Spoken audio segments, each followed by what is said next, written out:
Welcome back to Cycling Unboxed. Today I'm going to be doing a more of a subjective comparison between the Poc Omne Air Spin and the Poc Ventral Lite. I would also assume that the stuff that applies to the Ventral Lite also applies to the normal Ventral Air as well. But as I said, this is more of a subjective review. The only objective part here is I'm just going to do a weight comparison between the two helmets. The Omne Air. So I've been using this helmet for a while now. Very comfortable helmet, does really well for me. Subjectively, I'd say this is probably a slightly more aerodynamic helmet just because it's got more coverage through the top here, which would divert more airflow around the head, maybe keep it attached to the body a bit more. I don't know, I can't quantify that, but I think it's a more general purpose helmet for this one. I also like the styling on this thing. I think it's got quite a cool look, and I really like the hydrogen white, gloss white. When you compare this directly to this, obviously this has so many more holes and openings, there's lots more space to get through. And actually the first thing you notice when picking this thing up is the weight difference. Like, it's significantly lighter, this thing. You feel like you can just throw it around a lot more. It also has a lot more exposed polystyrene that you can kind of see. I don't know what it actually is material wise, but still subjectively to me, I think it's more of a which one you like the look of more kind of thing.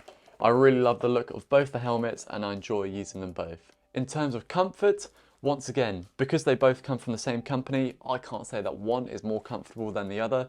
They both seem to fit exactly the same on my head.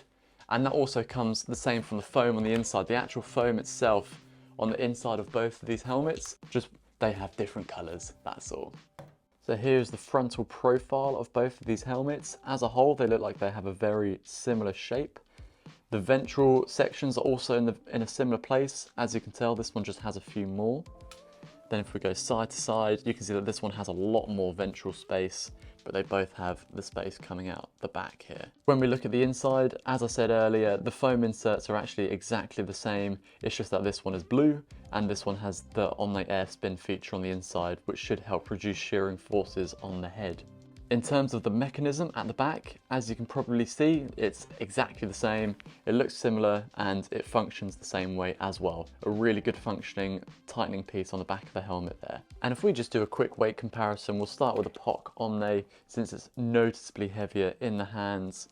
276 grams for that one, so still not a heavy helmet really. 276 grams is great for an all-rounder helmet. But then if we compare it to this one, like I said, noticeably lighter. And we've got 175 grams right there, so a featherweight this thing. If you missed the unboxings of these helmets, then I'll link them both here in the corner for you. But in terms of wearing glasses with them or sunglasses, for me, neither of these helmets excel. That could just be a problem with the shape of my head, but real quick, I'll just show you how the glasses fall out for me. With the Omne Air, we'll go straight in. I'll try and stuff them in a place. I just can't get them round my head. They just sit in there and they do fit in, but with a bit of jiggling around, they come out. Okay, so I've figured it out. They're in there much better now. And basically what the problem was, I had the foam pads in a bit too deep. It needed to be on the edge of the ridge. Let me take you in for a closer look. Okay, so basically you might have seen the first time I had these too deep in here underneath this ridge, but actually you can see that there's like a small cutout there, so it sits over the ridge, and it actually now gets a lot more friction on the glasses and it holds them in much tighter. When we have the helmet on, one important thing for me is the gap between the top of the sunglasses and of course the ridge of the helmet where you wear it here. In skiing, this is known as the Jerry gap. And when you have goggles, the maximum allowed allowance is 0 millimeters. However, this is cycling, you can have a little bit as long as it's close and you're not showing loads of forehead. So let's try it with this one.